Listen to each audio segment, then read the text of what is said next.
Hi, everybody. Welcome to another version of the Bruce Singer podcast. I'm your host, Bruce Singer. And again, I'm also the CEO and founder of Canada CFOs, which provides part-time fractional interim CFOs to companies. And very passionate about the food industry and the food tech and food technology, food lending, and everything food, especially natural and organic and health. Anyways, we have a very, very interesting guest is joining me today. Andrew Bowen of BDC. And first, I want to talk to you about Andrew. We've had some chats, and I want to share about Andrew. Andrew is the project lead for food and beverage at BDC in Ontario. He also worked at the Bank of Canada, and that probably comes into the conversation. He was there during the Marc Carney and David Dodge eras, which led his passion to keep going in a career in the financial side. A couple of interesting things too. He grew up on a farm in Ontario, if I have this right, and and he ate organic when organic we didn't even know about organic. Okay, I mean he's ahead of his time. So he was eating organic way in his childhood, which is kind of cool, and that led his passion for things like sustainability and also for health and food health. And he's also an entrepreneur. He brought in electric bikes and cargo bikes from Europe, that he has that business as well. So he's a really cool guy. And Andrew, welcome to the Bruce Singer podcast. It's a pleasure to have you. Well, thank you for having me. It's exciting to be here. Thank you. So let's first chat about I mean, BDC is well known, but maybe you can just share a few minutes what BDC is all about. Yeah. Yeah, so I guess our sole mandate is we're here to be the bank for entrepreneurs. So that's Yeah. all we do, right? And then we're a development bank. So we're complementary to all the other financial institutions. Like for example, we don't do lines of credits. We know you do that with your kind of regular bank.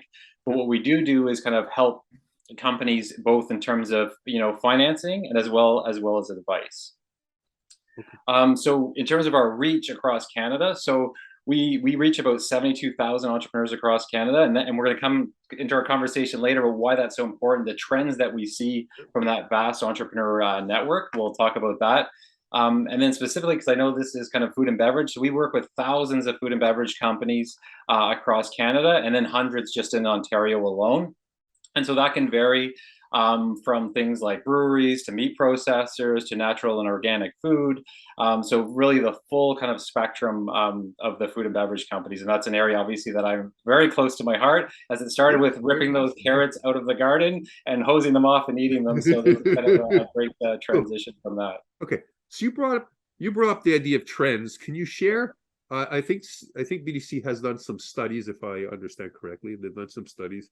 Share some of the insights and some of the key findings that to the audience that you think is a good takeaway for them. Okay, no, I think that's great. So one of the things I think, just kind of stepping back at the industry, as you know, with the COVID and disruption, there was a very, very big kind of shift in terms of what happened in the food and beverage industry, obviously shifting away from the restaurant industry, and then more towards the kind of the grocery stores, as many of you have seen. And so what we wanted to do now, and we have an amazing team at BDC with their economics team. They do a lot of research and survey our entrepreneurs. And so one of the things they've come out with now is in terms of where we see the industry going, is right now they see the industry kind of growing by about 11.6% from now until 2025. So it's really nice, even though we had a big bump in growth during COVID, we're still expecting that, they're still expecting that trend to kind of continue. So which is kind of exciting for anybody in this industry. It's always nice to know that you're in a growing industry. And just to give you a glance, just in terms of in Canada, like what does that look like, the F&B industry in Canada? Yeah. So just for sales and just in the F&B manufacturers is about 144 billion. So obviously this is really, really important to the Canadian economy and Ontario's economy. And that's why, we have a food and beverage program at BDC, is because we know it's so important and we want to see that industry continue to grow and flourish, because it's so important for just for example, for our jobs and our economy. The other interesting thing is from some of the just in terms of getting the scale of it. So we have about a little over 8,000 kind of food and beverage manufacturers in Canada. So obviously a great kind of industry for us. And the other thing that we're seeing as well is we're starting to see a rise in exports from the food and beverage industry in Ontario. Obviously, they serve kind of us locally as well, but our exports outside, bringing our products outside of Canada, are growing as well.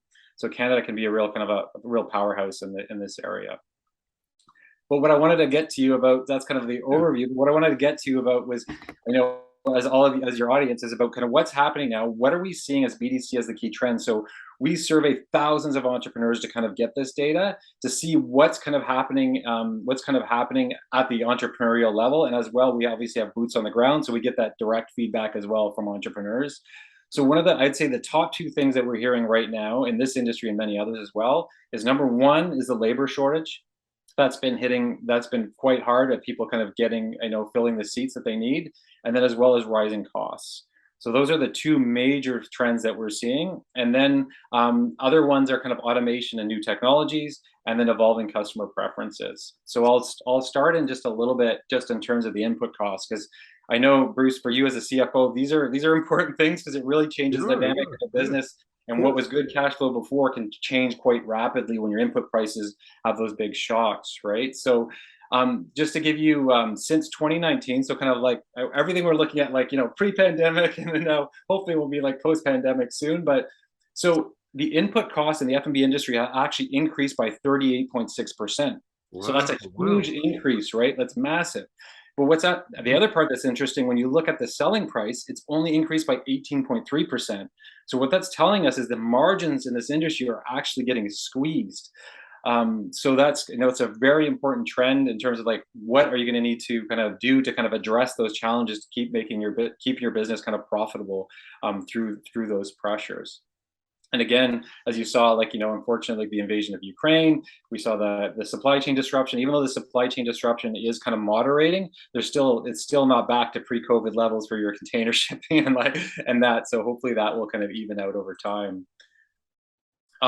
So what we found from our entrepreneurs as well is about almost 8 in 10 of them right now are really struggling with inflation, either reducing their profits or revenues. So it's a massive issue for kind of entrepreneurs, and that's squeezing margins. And like, just talking about like in the F&B kind of industry, what's happening too is the grocers' fees, as like some of the big grocers like Walmart, Metro, Loblaws, they've actually introduced new fees to help cover their investments in infrastructure. And so that, again, you're paying that as a manufacturer. That's actually putting additional pressure on your margin. So what we see is kind of the industry going forward is going to be having to be really careful in terms of your operations and your operational efficiency to make sure that you can kind of keep your margins by being more efficient, because you're getting pressure from kind of both sides. So that was quite interesting. So now, what's the numbers, because it's a challenge. It's a real challenge, and you really got to dive into your numbers and look for opportunities, to save money, to save efficiency. Exactly. And I think that's been one of those things. So like, there's different ways, obviously, you want to like looking at ways like, how do I address this, right? So you can like control costs, obviously you can adjust your prices. And some of the trends obviously we've seen, we'll talk about it a bit later too, is like, we have like kind of like this two things going on in the F&B industry. We have, I guess, with the economy where it is now, there's kind of like a trend towards some of the lower price items, but there's still a large group of consumers who are really wanting more of the premium, like the organic kind of foods, right? So there's kind of really two sides of the market. So there is ways, obviously, with the organic and processes, that also helps kind of get a higher kind of selling price, right? So there's different ways that you can kind of adapt to that. In terms of efficiencies, like looking at your waste to kind of reduce input. So we go in and help a lot of companies with this, right? Like, we go in and figure out like what's happening in your operations and where are you losing waste. And I'm going to tie this in a minute to the labor shortage. Because really, it's about a lot of businesses are struggling with, we can't get more people, and I'll tell you about that in a little bit, just that gap that we have in the F&B industry. How do I do more with the people that I have right now? If I can't hire more, how do I do more? That's a big question for entrepreneurs, and that's the only way you're going to be able to grow and grow more profit, right? So it's a big thing that we've been kind of working on with a lot of our companies in the F&B industry. So I'll talk a little bit of labor shortage, because I know this one comes up. Yeah, I'm not sure about that. Entrepreneurs feeling this pain right now. So the good news is you're not alone. Yeah, like I'm sure you have that with your clients as well. Like, you need to fill these things, and it's like, and it's really, really hard. They're struggling to kind of do it. And in the F&B, that's where promoting part-time. That's a whole other conversation. Yeah, exactly. Exactly. And you got to be a little creative sometimes. You got to be a bit creative sometimes. Yep. Yeah. Exactly. And I think Actually, yeah, a fractional CFOs is a great example of that. How do you kind of up your game without investing in the full Correct. cost of a full Correct. CFO, right?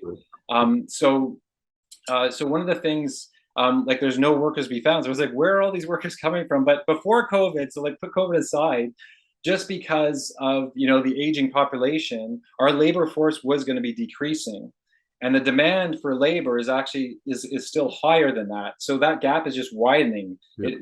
So that's one of the big challenges that we have, right? Like structurally, we're needing to have more things like immigration, for example. And then also, we'll talk a little bit more is about we really have to kind of tap more into the diverse kind of employee base to make sure that we're growing as well. That's really a kind of important thing. Where I know at BDC, that's a big kind of important thing that we focus on. And I know for a lot of entrepreneurs too, it's a really great way to make sure that you're reaching everyone you can reach to kind of help your company grow. So right now, I'll give you the big number here. I like having these numbers. So it's like 78% of manufacturers right now are struggling to hire. Like that's just incredible. And so just to give you a data point, this is from the beginning of 2022. In the food and beverage industry, there was over 15,000 job vacancies in manufacturing. 15,000. Like this is the scale of the challenge that we have, right?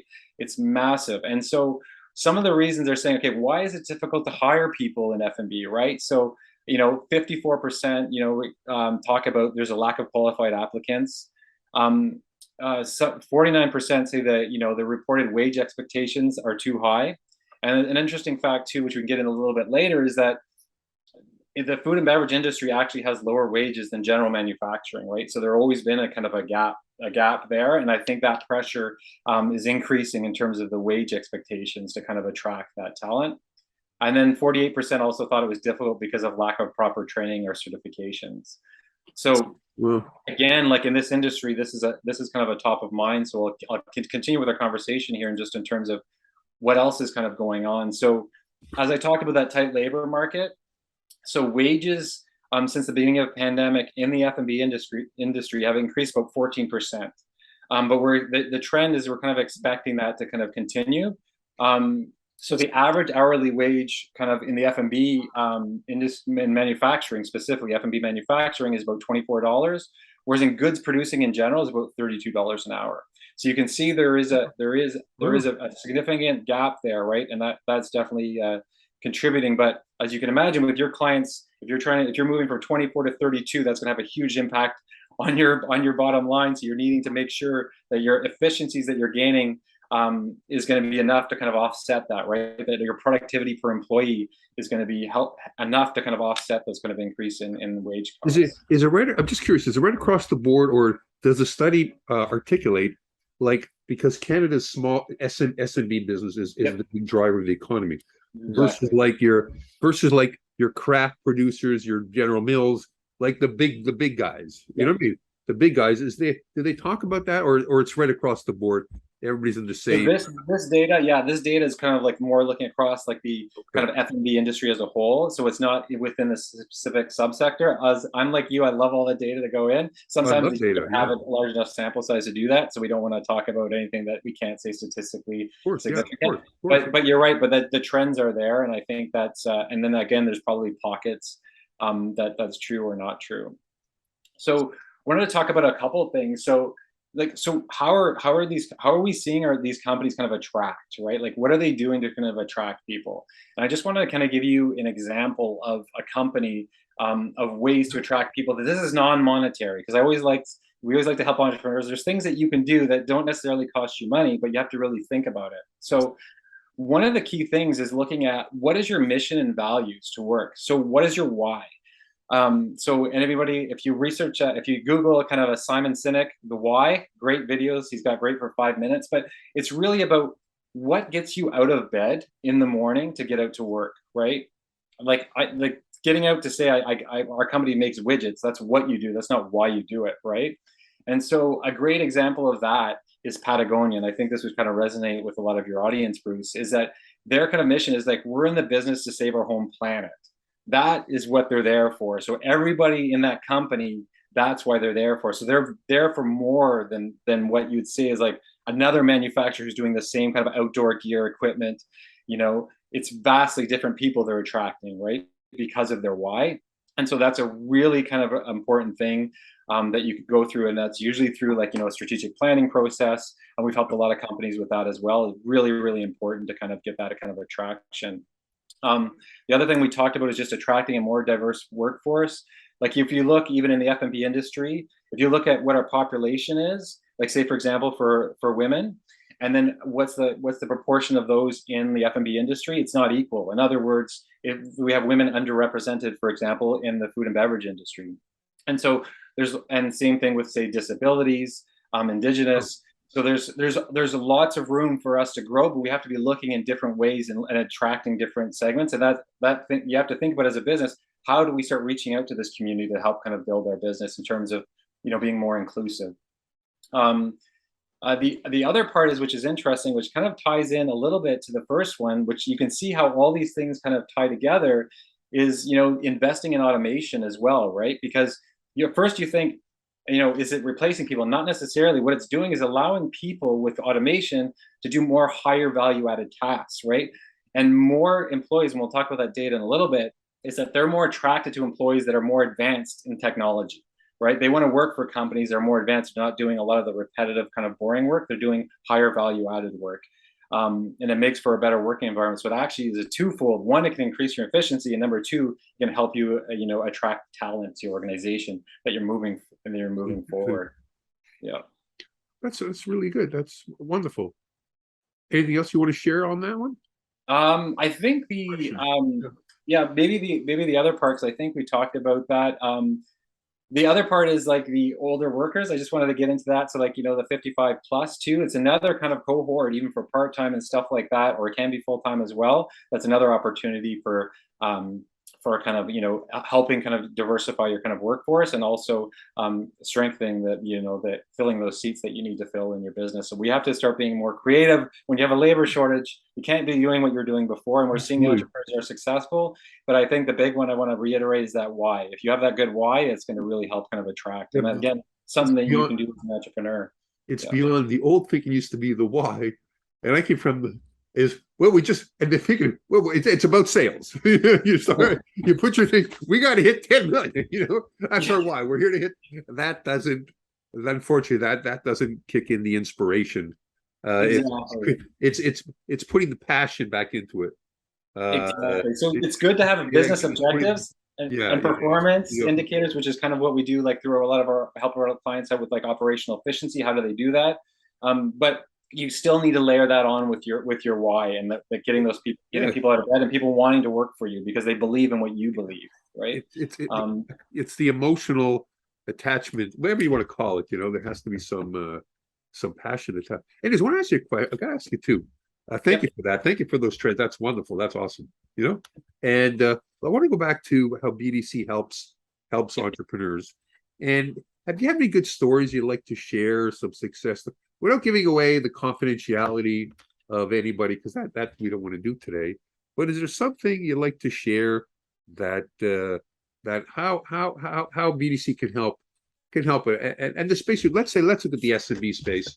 So that is our specialty, and as you know, because we're really here to help grow the economy, and the SME space is 90% of the economy, right, of our jobs. So it's super important to us. And I'm just going to give you an example of things that we've done. So even during COVID, we're always looking at the environment to see like what do people need. So one of the things, like just an example of how we've helped some entrepreneurs specifically, is for example, we came up with this product called the supply chain loan. What we were seeing is, and same with the food and beverage industry is impacted as well, rising input costs, and then because of the shipping delays, people needed to take on more inventory. And then a lot of them didn't have the working capital to do that. So how do I go about doing that? I can't run my business now that I have to load on more inventory. So we came up with things with, like, for example, supply chain loan. That's one example of where we've helped a lot of companies. Another one, for example, like in terms of helping companies with digital adoption. So I'll share one about a brewer, for example. So a brewer, this is during the pandemic, as you can imagine, they got hit pretty hard, like craft breweries, right? Because they lost, like, some of their restaurant business. Obviously, their in-person kind of business as well.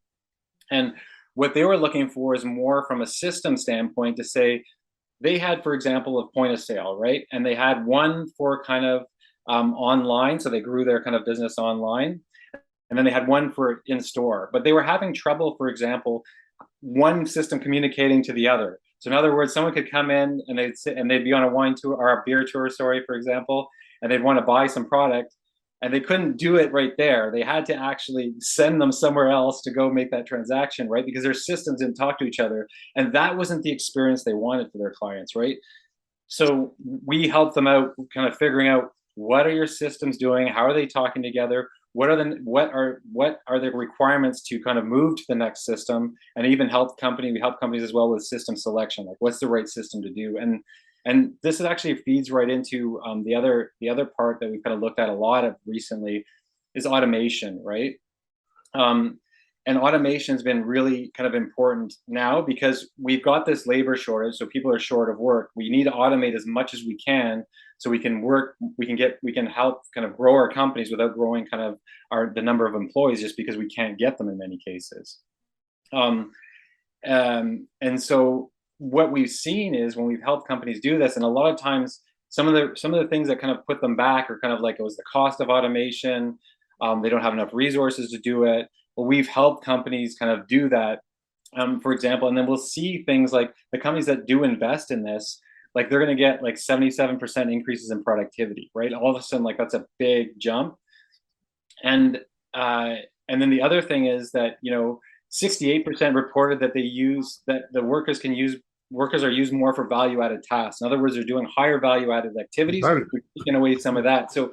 And that goes back to the question I wanted to give you this piece of data that you asked for before, was about, across all age groups, 45% of workers report that working in a more modern and digital environment motivates them to change an employer, to change. Wow. So you're starting to see how all of these things kind of coalesce, and we've definitely kind of seen this with our clients. And you've asked in terms of how we've helped their clients, like there's been so many ways. Like, for example, we've helped companies through business transitions, for example, right?